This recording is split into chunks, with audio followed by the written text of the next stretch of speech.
नमस्कार, जय महाराष्ट्र. मी डॉक्टर अनिल फळे. आपल्या सोबत आहेत lieutenant colonel Satish Dhage sir.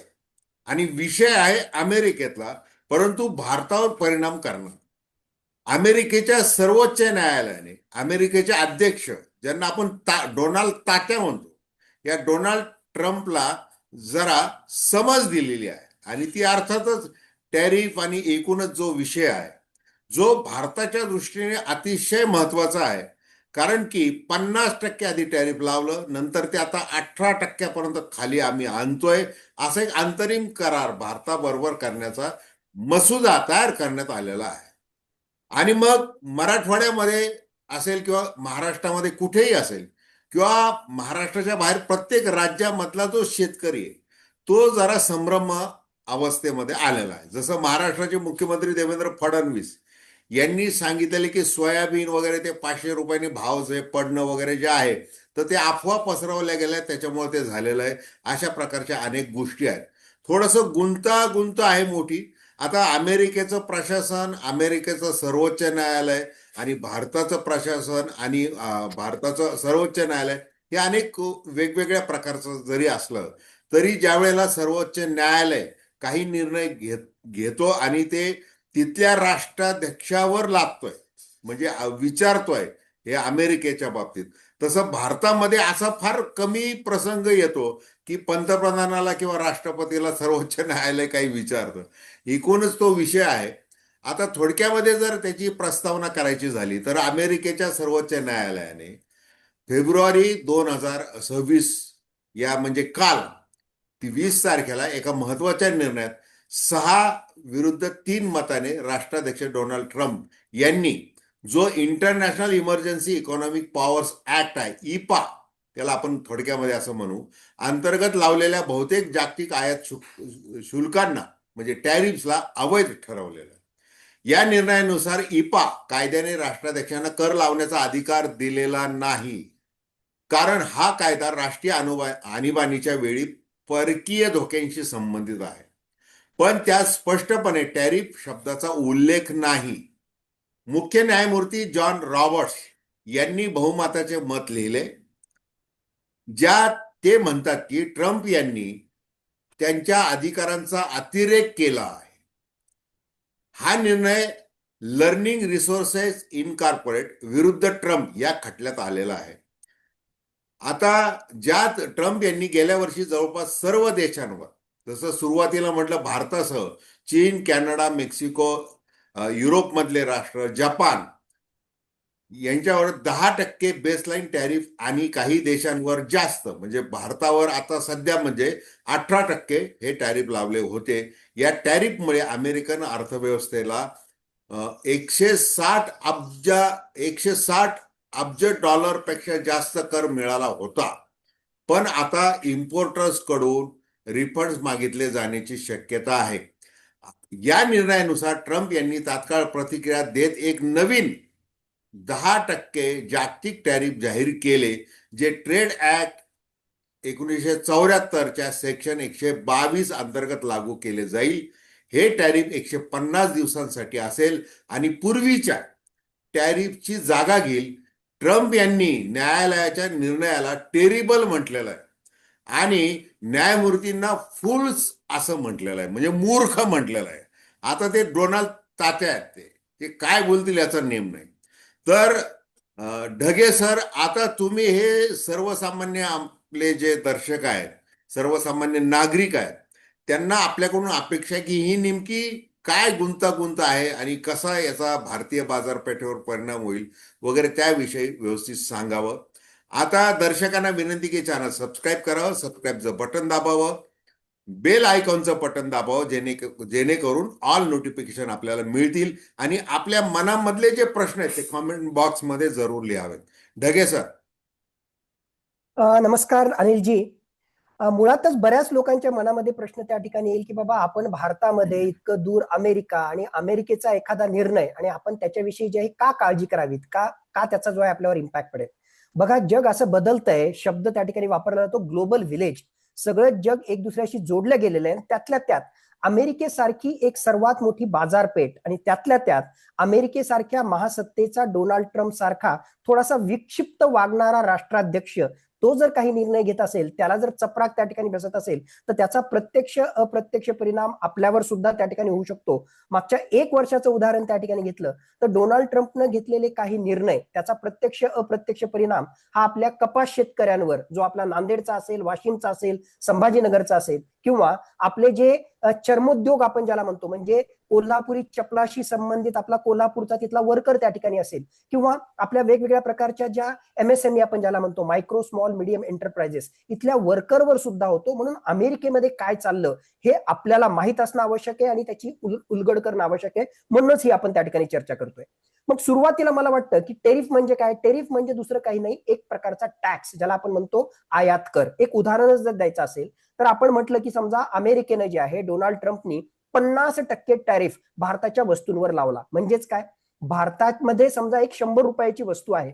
मग ही 100 रुपयाची वस्तू जर आपल्याला अमेरिकेमध्ये, भारताची 100 रुपयाची वस्तू जर भारताच्या उत्पादकाला अमेरिकेमध्ये त्या ठिकाणी विकायची असेल तर ती त्याला 100 रुपयाला तिथे विकता येणार नाही. का? कारण 100 रुपये त्याची किंमत आणि अमेरिकेचं सरकार त्याच्यावर अधिकचं 50% आयात कर लावतोय. म्हणजे ती वस्तू अमेरिकेच्या ग्राहकाला 100 रुपये अधिक 50% टेरिफ म्हणजे 150 रुपयाला त्या ठिकाणी मिळेल. आणि समजा उदाहरण दाखल, समजा तोच शर्ट जो आहे, जो बांगलादेशमध्ये तयार होतोय आणि अमेरिकेने त्याच्यावर फक्त 20% टॅरिफ लावलं, म्हणजे तो शर्ट जो 100 रुपयाचा आहे, तो शर्ट बांगलादेशचा अमेरिकेमध्ये 100 अधिक 20 120 रुपयाला, म्हणजे भारताचा शर्ट अमेरिकेमध्ये 150 रुपयाला विकला जाईल, पण बांगलादेशचा शर्ट जो आहे 120 रुपयाला विकला जाईल. मग असं जर होत असेल तर अमेरिकेचा ग्राहक काय करेल? सारखाच जर शर्ट आहे तर मी भारताचा शर्ट त्या ठिकाणी काय घेऊ? मी जे आहे बांगलादेशचा शर्ट त्या ठिकाणी घेईल. म्हणजेच भारताच्या एक्सपोर्टर, भारताचा जो निर्यातदार वर्ग आहे त्याला मोठ्या प्रमाणावर फटका बसेल. म्हणजेच भारताचा जो कापड उद्योग किंवा वस्त्रोद्योगाशी संबंधित जी कंपनी आहे त्या कंपनीचा माल अमेरिकेमध्ये विकला जाणार नाही. म्हणून त्याला जे आहे कामगारांची कपात करावी लागेल आणि लोकांचे रोजगार जातील. एक साधा विषय जे आहे टेरिफच्या माध्यमातून तुमच्या समोर मी ठेवण्याचा प्रयत्न केला. मग या डोनाल्ड ट्रम्पनी काय केलं होतं? एप्रिल 2025 मध्ये त्यांनी त्यांचा जो कायदा आहे अमेरिकेचा, जसा तुम्ही आता उल्लेख त्या ठिकाणी केला होता, international emergency economic powers act, बघा शब्दातच आहे इमर्जन्सी पॉवर आहेत. म्हणजे अमेरिकेच्या परिस्थितीमध्ये जर अशा प्रकारची इमर्जन्सी सिच्युएशन निर्माण झाली, आपत्कालीन परिस्थिती निर्माण झाली, तर तिथल्या राष्ट्राध्यक्षाला काही काळापुरता त्यांचा जो व्यापार आहे त्या व्यापाराशी संबंधित काही निर्णय घेण्याचा, काही कर लावण्याचा जो आहे एक प्रकारे अधिकार तिथल्या इंटरनॅशनल इमर्जन्सी इकॉनॉमिक पॉवर ऍक्टच्या नुसार 1977चा हा कायदा आहे त्याच्यानुसार दिला होता. पण या बाबांनी काय केलं? सरसकट आणि त्याला जसं वाटेल तसं वेगवेगळ्या देशांच्या विरुद्ध जबरदस्त असे कर त्या ठिकाणी लावले आणि त्याचाच परिणाम आपण पाहिला की भारताविरुद्ध सुद्धा सुरुवातीला 25% आणि मग म्हटला की बाबा तुम्ही रशियाकडून जे आहे तेल विकत घेता म्हणून तुमच्यावर पेनॉल्टी, तुम्हाला दंड, आणखीन 25 असा 50%चा कर त्या ठिकाणी लावला. पण मुळात हा अधिकार जो होता, हा अधिकार त्या 1977च्या कायद्याच्या अनुसार आपत्कालीन परिस्थितीमध्येच दिला होता.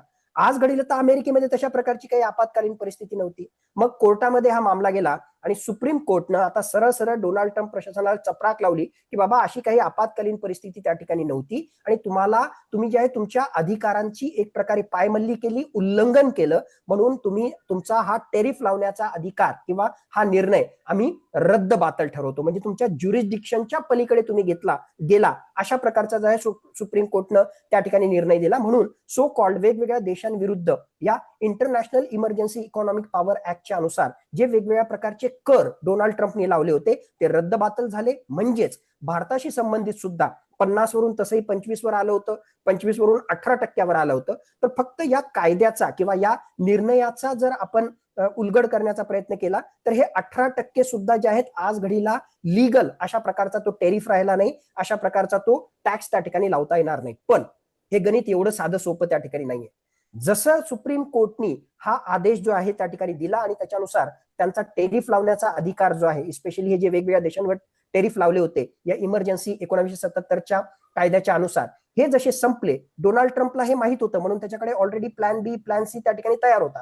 तो म्हटला ठीक आहे 1977चा कायदा नाही का, मग माझ्याजवळ जे दुसरे कायदे आहेत त्या दुसऱ्या कायद्यांचा मी वापर करतो. मग त्या पठ्ठ्याने काय केलं? त्यांच्याच अमेरिकेमध्ये 1974चा जो ट्रेड ऍक्ट आहे, व्यापाराशी संबंधित जो कायदा आहे, त्या व्यापाराशी संबंधित कायद्यातलं 122 नावाचं कलम आहे, सेक्शन 122.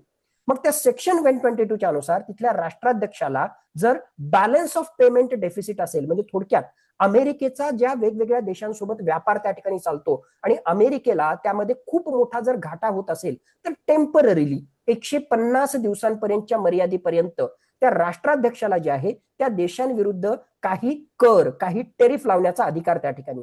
मग यांनी काय केलं, ठीक आहे तुम्ही माझे अशा इमर्जन्सी पॉवरच्या माध्यमातून टेरिफ कॅन्सल केले का, मग मी आता काय करतो, वेगवेगळ्या देशांविरुद्ध मी तर कर लावणार, त्यांचा माल जो आहे अमेरिकेमध्ये महागामध्येच त्या ठिकाणी विकला जाणार आणि मी त्याच्या माध्यमातून टॅक्स आमच्या देशाला, आमच्या सरकारला जे आहे कमावून त्या ठिकाणी देणार. फक्त मी काय करेल, त्या इमर्जन्सी पॉवरच्या ऐवजी आता सेक्शन 122 1974च्या ट्रेड ऍक्टच्या अनुसार ती करतोय आणि आता पुढच्या 150 दिवसांसाठी 10% ग्लोबल टेरिफ सरसकट जे आहे अशा प्रकारचा टेरिफ लावण्याचा निर्णय डोनाल्ड ट्रम्प यांनी घेतलेला आहे. आता 150 दिवस जरी असलं तरी त्याच्यामधल्या त्या कलमामध्ये असं सांगितलेलं आहे की जिथलं जे काँग्रेस आहे, काँग्रेस म्हणजे थोडक्यात अमेरिकेची संसद, अमेरिकेच्या संसदेसमोर हे सगळं गेलं आणि अमेरिकेच्या संसदेनं जर याला संमती दिली तर 150 दिवसांपेक्षा सुद्धा जास्त अशा प्रकारचा ग्लोबल टेरिफ वेगवेगळ्या देशांवर त्या ठिकाणी लावला जाऊ शकतो. म्हणजेच जरी भारताच्या बाबतीत किंवा वेगवेगळ्या देशांच्या बाबतीत 18%, 20% जो काही टेरिफ आहे तो जरी हटला असला तरी लगेच या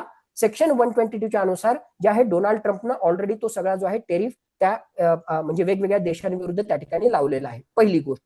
दुसरी गोष्ट, अमेरिकेकडे जे आहे किंवा राष्ट्राध्यक्षाकडे अजूनही ऑप्शन उपलब्ध आहे, काय की याच सगळ्या इमर्जन्सी इकॉनॉमिक पॉवर ऍक्टच्या संबंधित तो पुन्हा काँग्रेसमध्ये जाऊ शकतो, डोनाल्ड ट्रम्प म्हणजे तिथल्या संसदेमध्ये, आणि समजा जर संसदेनं संमती दिली तर जे आहे पुन्हा जशाच्या तसे अगोदरचे जे टॅक्स आहेत तशा प्रकारचं टेरिफ तो त्या ठिकाणी लावू शकतो. ही दुसरी गोष्ट.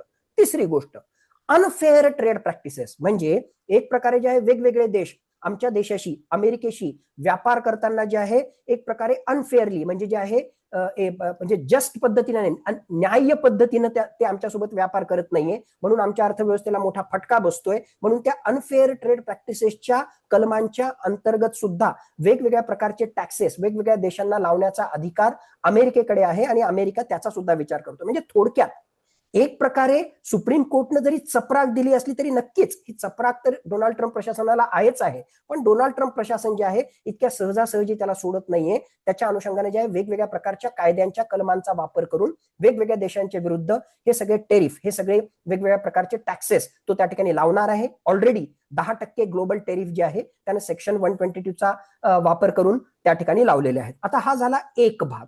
मग या सगळ्या गोष्टीच्या अनुसार जे आहे भारतानं पाहायला हवं, पण भारतासाठी नक्कीच हे फायद्याचं आहे, कारण 50 वरून आपण 18% आलो आणि आता त्या 18% समजा जर 10% लावत असेल तर ठीक आहे, आपल्या मालावर त्या ठिकाणी एक प्रकारे टॅक्स लागणार आहे, टेरिफ लागणार आहे, पण त्याचं प्रमाण जे आहे त्या ठिकाणी कमी झालेलं आहे. आता हा झाला यातला एक भाग. दुसरी गोष्ट, इमर्जन्सी इकॉनॉमिक पॉवर ऍक्टच्या अनुसार जरी हे टेरिफ त्या ठिकाणी हटवले असले तरी त्या निर्णयामध्ये, सुप्रीम कोर्टच्या निर्णयामध्ये जो 6-3 या प्रकारे त्या ठिकाणी आलेला आहे, त्याच्यातल्या दोन गोष्टी आपल्याला लक्षात घ्याव्या लागतील. आतापर्यंत म्हणजे एप्रिल 2025 पासून ते मानलो फेब्रुवारी 2026 पर्यंत जे वेगवेगळ्या प्रकारचे टेरिफ अमेरिकेनं जमा केले त्याच्या रिफंड विषयी जे आहे कुठलंही त्याविषयी बोलणं त्या ठिकाणी झालं नाही. म्हणजे आतापर्यंत मागच्या 10 महिन्यामध्ये अमेरिकेनं तब्बल $175 बिलियन, 175 अब्ज डॉलर्स एवढा जो आहे टेरिफच्या माध्यमातून कर, म्हणजे हा कर जमा केला असा एक अंदाज त्या ठिकाणी मानला जातोय. मग या $175 अब्ज डॉलर्सचं काय, ते आम्हाला परत म्हणजे वेगवेगळ्या देशातले जे एक्सपोर्टर आहेत त्यांना ते परत त्या ठिकाणी मिळणार की नाही याच्याविषयी जो आहे कुठलाही त्याविषयी कुठलंही मेन्शन त्या याच्यामध्ये नाही. आता ऑफकोर्स रिफंडसाठी सगळी प्रोसेस त्या ठिकाणी होईल, लिटिगेशन होईल, वेगवेगळा वाद त्या ठिकाणी त्याच्यात होईल. भारताचा सुद्धा असा एक अंदाज आहे की $48 कोटी एवढे जे आहेत या रिफंडच्या माध्यमातून भारताला मिळावेत अशी सुद्धा जे आहे एक अंदाज त्या ठिकाणी बांधला जातोय. ही दुसरी गोष्ट.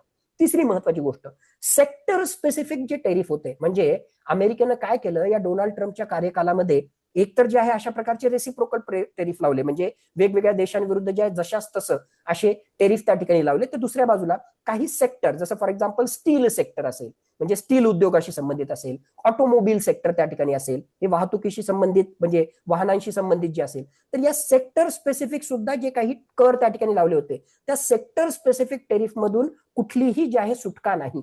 म्हणजे जर असं कोणी समजत असेल की सरसकट हे 0% झालं तर याचा अर्थ असा नाही. काहीच कर कमी झालेले आहेत, सेक्टर स्पेसिफिक टेरिफ तसेच त्या ठिकाणी राहिलेले आहेत. अमेरिकेनं दुसरा मार्ग त्या ठिकाणी सापडून ऑलरेडी 10% टेरिफ त्या ठिकाणी लावलेले. मग आता ही झाली एकूण उकल ज्या ते डिसिजन आणि त्याच्याशी रिलेटेड काय काय गोष्टी त्या ठिकाणी. आणि जसं मी सांगितलं की डोनाल्ड ट्रम्प हे काँग्रेसमध्ये त्या ठिकाणी गेले, तिथल्या संसदेसमोर गेले आणि तिथे जर हे ते पास करण्यामध्ये यशस्वी झाले तर हे कर त्यांना पुन्हा त्या ठिकाणी लावता येतील. आता हा झाला एक भाग.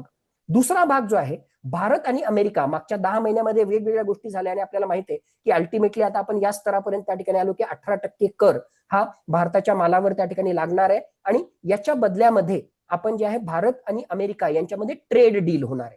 मग त्या ट्रेड डील मध्ये जे आहेत वेगवेगळ्या प्रकारच्या गोष्टी त्या ठिकाणी असणार आहेत. एक गोष्ट, बाय द वे, ज्यावेळेस ट्रेड डील होते त्यावेळेस अमेरिका सुद्धा आपल्या फायद्याच्या अनुसार त्या ठिकाणी बघेल आणि भारतानं सुद्धा आपल्या फायद्याच्या अनुषंगानं त्या ट्रेड डील मध्ये बघावं असं अपेक्षित आहे.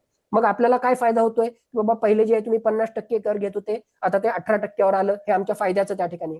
मग याच्या बदल्यामध्ये अमेरिका काय करतंय, अमेरिकेला 2 महत्वाच्या गोष्टी प्राप्त होत आहेत असं म्हटलं जातं. एक, अमेरिकेला जे आहे $500 बिलियन पुढच्या 5 वर्षामध्ये जे आहे भारतासोबत $500 अब्ज जो आहे व्यापार करण्याची संधी मिळणार आहे. म्हणजेच भारत जे आहे अमेरिकेमध्ये $500 बिलियन वेगवेगळ्या गोष्टी विकत त्या ठिकाणी घेणार आहे. मग असं म्हटलं जातं की एकूणच जे आहे आपण जर पाहिला तर एकूण व्यापार एक्सपोर्ट इम्पोर्ट मिळून जर आपण त्या ठिकाणी पाहिलं तर साधारणतः $130 बिलियन आहे. याच्यामध्ये इम्पोर्ट एक्सपोर्ट त्या ठिकाणी आलं. मग आपण $100 बिलियन जर प्रत्येक वर्षी त्याच्याकडून घेणारच असू तर आपल्याला अमेरिकेकडून मोठ्या प्रमाणामध्ये खरेदी करावी लागणार आहे. मग भारताच्या या नुकसानीचं होणार आहे का? मला वाटतं आता वेगवेगळ्या अँगलनं पाहता येईल. पण एक गोष्ट, एवढंही काही त्यांच्याकडून $100 बिलियन प्रत्येक वर्षी आपण विकत घेतोय म्हणजे नुकसानीचं आहे असं नाही का? कारण भारताला जे आहे वेगवेगळ्या प्रकारचे पेट्रोलियम प्रॉडक्ट त्याचबरोबर नॅचरल गॅस हे जे आहे दुसऱ्या देशांकडून विकत घ्यावंच लागतं. मग आपण रशियाकडून विकत घेत होतो, आपण अरब देशांकडून विकत घेत होतो. समजा आपली जी गरज आहे त्यातला एक मोठा हिस्सा आपण अमेरिकेकडून जे आहे नॅचरल गॅस सीएनजी आपण त्या ठिकाणी विकत घेतलं, LNG आपण विकत घेतलं, अमेरिकेकडून समजा आपण पेट्रोलियम प्रॉडक्ट विकत घेतले. आपली तर गरज फुलफिल होते आणि दुसरा तो $100 बिलियन जो आकडा आहे तोही त्या ठिकाणी फुलफिल होईल. एक गोष्ट. दुसरी गोष्ट, आपल्याला जे आहे वेगवेगळ्या प्रकारचे डिफेन्स इम्पोर्ट घ्यावे लागतात. आपल्याला जे आहेत अत्याधुनिक अशा प्रकारचे विमानं घ्यावी लागतात, आपल्याला अत्याधुनिक अशा प्रकारची शस्त्रास्त्र घ्यावी लागतात. मग वेगवेगळ्या देशांकडून आपण घेतोयच, तर मग अमेरिकेकडून समजा तर तशा प्रकारची अत्याधुनिक शस्त्रास्त्र घेतली तर आपल्याला तसाही पैसा कोणाला तरी द्यायचाच आहे. समजा अमेरिकेला आपण दिलं तर तो $100 बिलियन प्रति वर्षाचा जो आकडा आहे तोही पूर्ण होईल आणि भारताला ऑलरेडी जे अत्याधुनिक शस्त्रास्त्र लागतात, पेट्रोलियम पदार्थ लागतात ते सुद्धा मिळेल. या अनुषंगाने भारत सरकार त्या ठिकाणी विचार करत असेल की अमेरिकेला या माध्यमातून आपण खुश करतोय. पण दुसरी जी बाजू आहे, माझ्या मते आता दुसरा जो मी मुद्दा सांगतोय त्याविषयी मात्र नक्कीच विचार करण्याची गोष्ट आहे. मुळात आतापर्यंत भारत आणि अमेरिका मागच्या 10 महिन्यामध्ये या टेरिफशी संबंधित वाद का चालला होता? एक सगळ्यात महत्वाचा मुद्दा होता की अमेरिकेची इच्छा होती की त्याला जे आहे भारतामध्ये आपल्या ऍग्रिकल्चर सेक्टरमध्ये आपल्या कृषी क्षेत्रामध्ये जे आहे एंट्री करायची होती आणि अमेरिकेतला जो कृषी क्षेत्रातला माल आहे तो भारताच्या बाजारपेठेमध्ये विकला जावा अशी त्याची त्या ठिकाणी इच्छा होती. बरं, मग याच्यामध्ये गुंडी काय होती?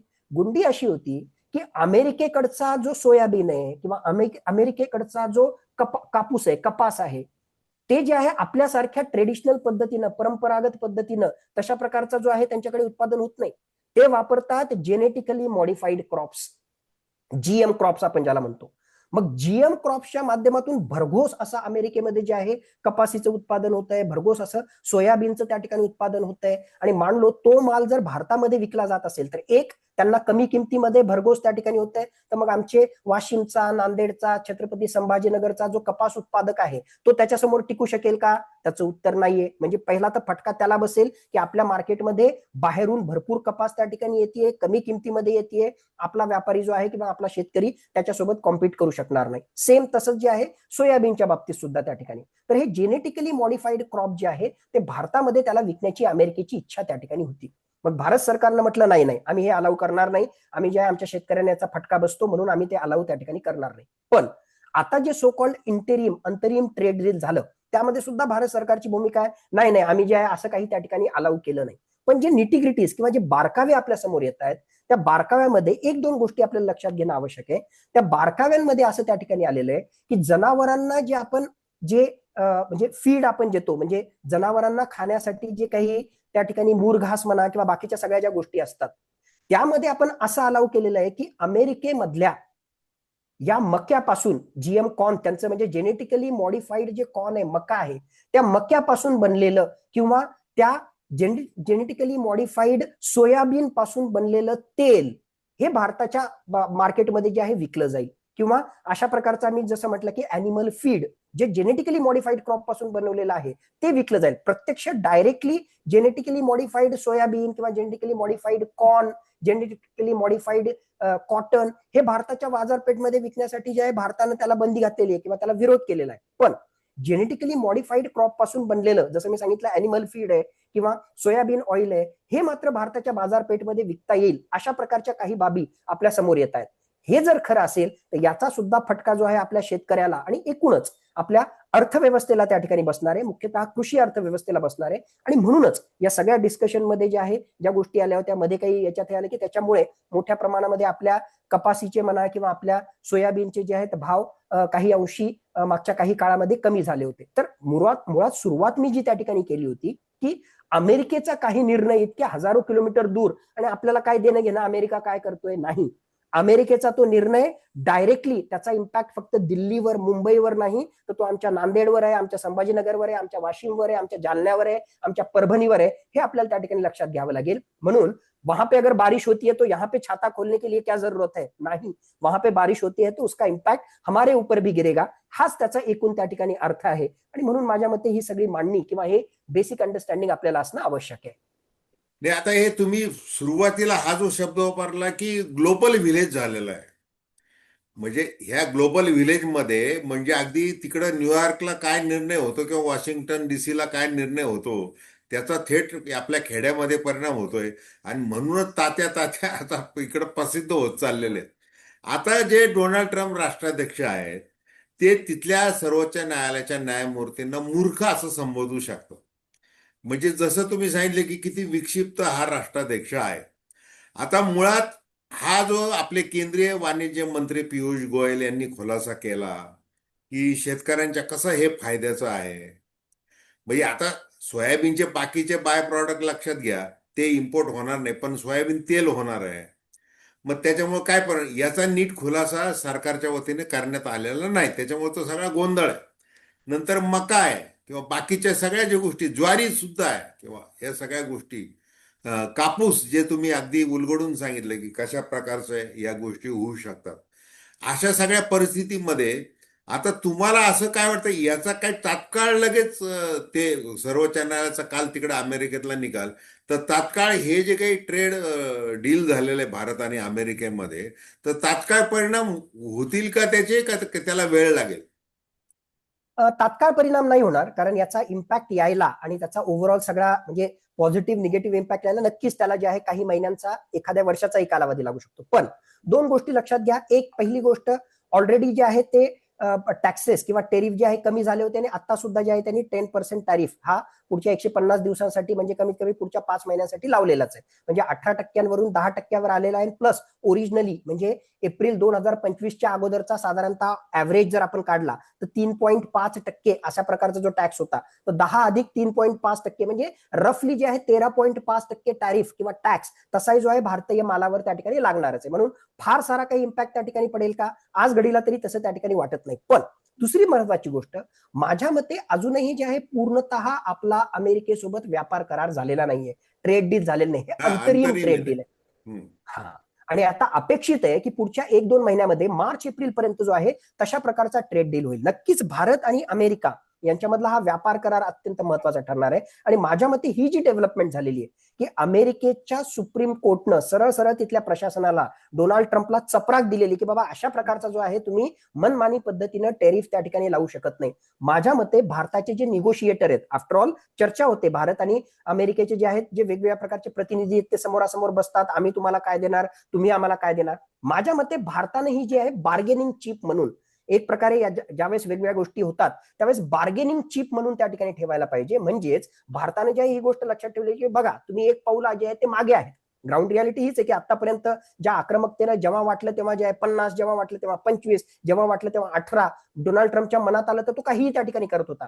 आता त्याला जे आहे अशा प्रकारे मनमानी पद्धतीनं करता येणार नाही. ही ग्राउंड रियालिटी आहे. हे तिथल्या सुप्रीम कोर्टने जे ती चपराक दिलेली आहे भारतालाही त्या ठिकाणी कळतं. ही बार्गेनिंग चिप ठेवून आता आपण जे आहे अमेरिकेसोबत हे व्यापार डील करताना त्याच्या अमेरिकेकडून काय काय आपल्याला घेता येईल आणि कसं भारताच्या फायद्याच्या जास्तीत जास्त गोष्टी आपल्या पारड्यात पाडून ठेवता येतील, हे मात्र नक्कीच जे आहे निगोशिएशन स्किल आपल्या रिप्रेझेंटेटिव्हकडे आहेच, पण ही बार्गेनिंग चिप माझ्या मते या सुप्रीम कोर्टच्या डिसिजनच्या माध्यमातून आपल्याला त्या ठिकाणी मिळणार आहे. जसा तुमचा ओरिजिनल प्रश्न होता, लगेच त्याचा इम्पॅक्ट होईल का? मला वाटतं की लगेच त्याचा इम्पॅक्ट होणार नाही. तसंही जे आहे 18% झाल्यामुळे काही एक पॉझिटिव्ह गोष्टी भारताच्या एक्सपोर्टरसाठी झाल्याच होत्या. मुख्यतः ज्याला आपण म्हणतो लेबर इंटेन्सिव्ह सेक्टर, म्हणजे आपला वस्त्रोद्योग सेक्टर त्या ठिकाणी त्याच्यात असेल, त्याचबरोबर चर्मोद्योग, जसं मी कोल्हापूरचं उदाहरण त्या ठिकाणी त्याच्यात दिलं, किंवा मत्स्योद्योग जे आहे त्याच्याशी संबंधित जे आहे कोळंबी वगैरे त्याचा एक्सपोर्ट त्या ठिकाणी असेल, तर या सेक्टरला तसाही जो आहे टॅक्स कमी झाल्याचा, टॅरिफ कमी फार्मा झाल्याचा फायदा फार्मा पण होणारच आहे, होता. Pharma IT. बरोबर आहे, फार्मा सेक्टर आहे, आयटी सेक्टर आहे, त्यांनाही येणाऱ्या काळामध्ये याचा फायदा होईल, जे कमी त्या ठिकाणी झालेलं आहे. पण मला वाटतं की म्हणजे हा सगळा इम्पॅक्ट यायला काही काळ त्या ठिकाणी लागतो, आणि त्याहून महत्वाचं अल्टिमेटली भारत आणि अमेरिका यांच्यामध्ये जो ट्रेड डील होणार आहे आणि त्यातली जी वेगवेगळ्या प्रकारचे क्लॉजेस असणार आहेत, ते मात्र नक्कीच भारताच्या फायद्याचे ठरू शकतात. आणि आज घडीला तरी एक प्रकारे जे आहे डोनाल्ड ट्रम्प याला एक पाऊल मागे जावं लागल्यामुळे हे बार्गेनिंग चिप म्हणून भारतासाठी नक्कीच येणाऱ्या काळामध्ये फायद्याचे ठरू शकेल. बरं, आता बघ सर, जाता जाता प्रश्न आहे म्हणजे थोडासा आपल्या भारतातल्या राजकारणाविषयी. जसं आता तिकडं काँग्रेसमध्ये जर डोनाल्ड ट्रम्पने मंजूर करून घेतलं ते, तर ते सुप्रीम कोर्टाचा निकाल तिथं काल जो दिला तो क्रॅश म्हणजे हे होऊन जाईल. तो म्हणजे ते डोनाल्ड ट्रम्प त्यांच्या मनासारखं करायला मोकळे होऊन जातील. आता भारतामध्ये आपल्या संसदेमध्ये विरोध झाला ह्या सगळ्या जे अंतरिम मसुदा जो काही ठरवला या ट्रेड डील संदर्भात, की हा कसा अन्यायकारक आहे, शेतकऱ्यांवर कसा अन्यायकारक आहे, त्याच्यानंतर MSME म्हणजे लघु उद्योजक वगैरे त्यांना कसं अडचणीचं आहे, याच्यावर बरीचशी चर्चा आता सुरू झालेली आहे. आणि मोदी सरकारच्या विरुद्ध आता काँग्रेस विरोधक ते आंदोलन आणि शेतकरी संघटना मूळ म्हणजे आता त्या रस्त्यावर उतरण्याच्या तयारीमध्ये आहेत. तशा प्रकारचं त्याने धोरण जाहीर केलं जात आहे, प्रतिक्रिया देखील दिल्या जात आहेत.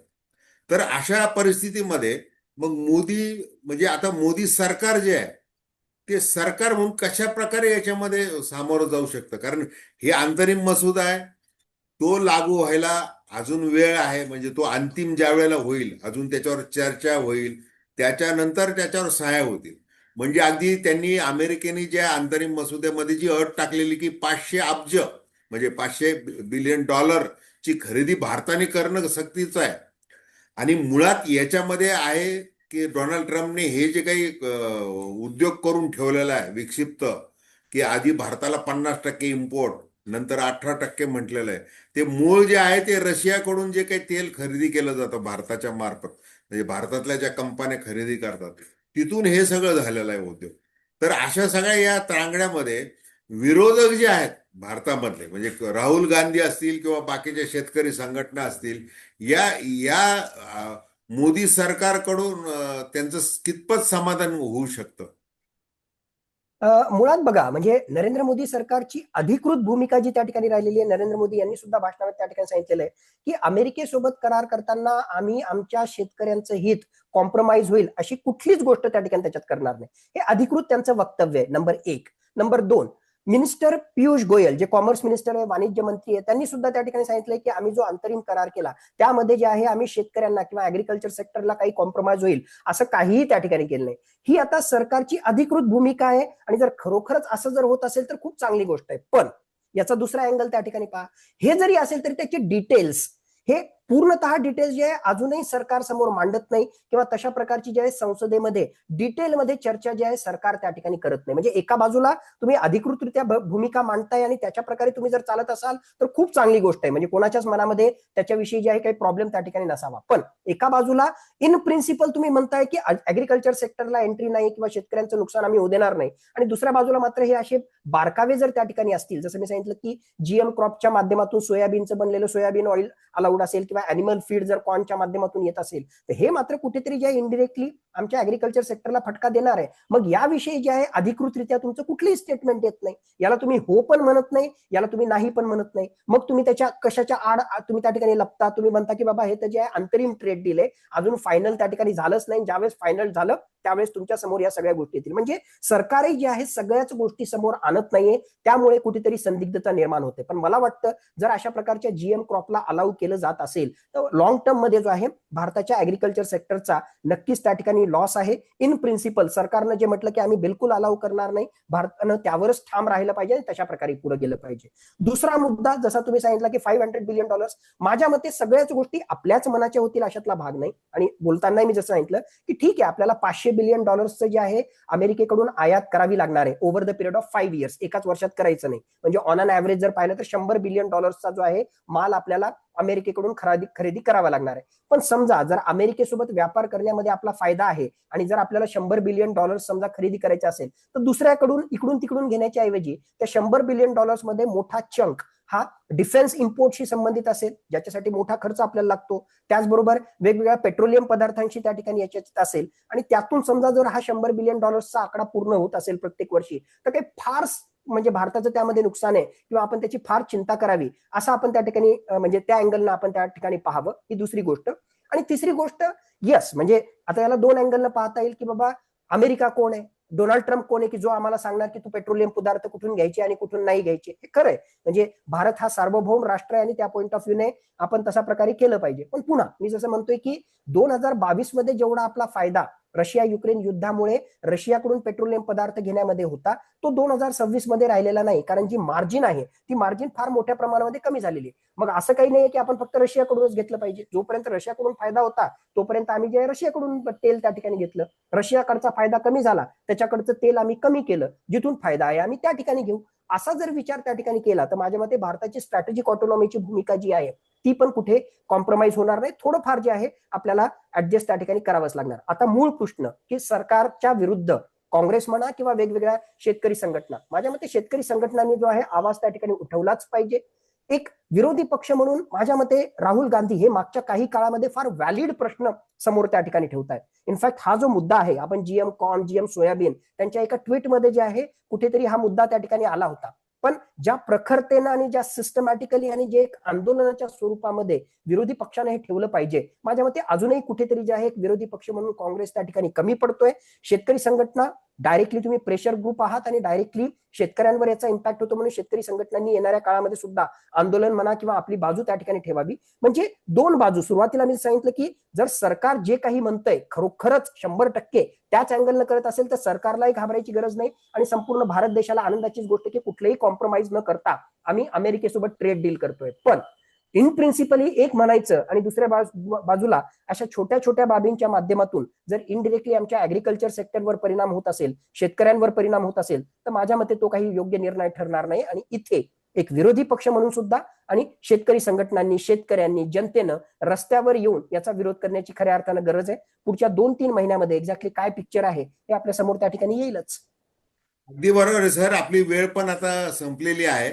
जाता जाता एवढं आपण चर्चा केली पाहिजे की आता मोदी सरकारने डोनाल्ड ट्रम्प यांचा विक्षिप्तपणा आणि एकाधिकारशाही ही सगळी लक्षात घेऊन एक स्वदेशी नारा म्हणजे असा एक पुन्हा एकदा दिलेला आहे. मग तो RSSने दिलेला आहे, भारतीय जनता पार्टीने दिलेला आहे आणि सरकारने सुद्धा धोरणात्मक बाब म्हणून ती प्रकर्षाने आता सांगायला सुरुवात केलेली की स्वदेशीवर जास्तीत जास्त भर द्या. दुसरीकडे मोदी सरकारने जे स्वागतार्ह जो करार केला तो युरोपियन युनियनशी केलेला आहे करार. म्हणजे असे जसं तुम्ही उल्लेख केला की भारताला अमेरिकेची ही जी काही दादागिरी आहे ट्रम्पशाहीची ती लक्षात घेऊन इतर काही गोष्टी करता येणार तसे पर्याय लक्षात घेऊन मोदी सरकारने निश्चितच प्रयत्न केलेले आहेत. आता मोदी सरकार त्या बाबतीत अमेरिकेला ट्रम्पच्या यांच्या याला दबावाला बळी न पडता भारत सरकारने व्यवस्थित निर्णय घेतले पाहिजेत म्हणून विरोधी पक्षांचा दबाव देखील तेवढाच महत्वाचा आहे. आणि जसं तुम्ही सांगितले की तो दबाव अजून तो वाढला पाहिजे असं तुमचं म्हणणं आहे. तर खूप खूप धन्यवाद. दर्शकांना विनंती की चॅनल सबस्क्राईब करावं आणि आपल्या प्रतिक्रिया बिनधास्तपणे नोंदवाव्यात. ढगे सर, तुम्ही वेळ दिला आणि अतिशय व्यवस्थितपणे सर्वसामान्यांना समजेल अशा पद्धतीने तुम्ही मांडणी केलेली आहे या किचकट व्यापार विषयी. खूप खूप धन्यवाद. धन्यवाद.